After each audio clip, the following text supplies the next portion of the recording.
కరీంనగర్ జిల్లా జమ్మికుంట మండలం మార్చన్పల్లి గ్రామంలో పీర్ల పండుగను ఘనంగా నిర్వహించారు.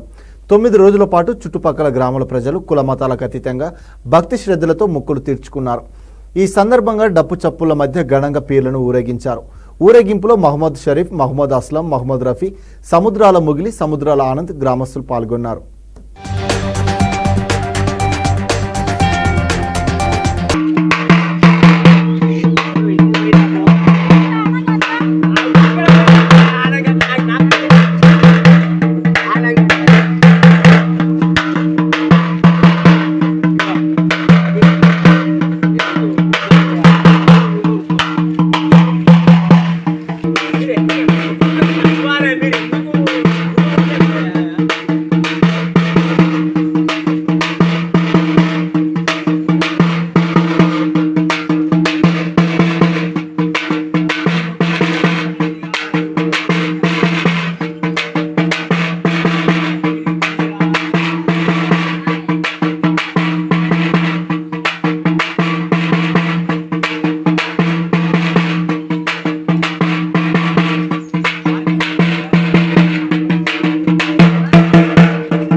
దేవుని పట్టుకుంటే ఒక ఫోటో పట్టుకో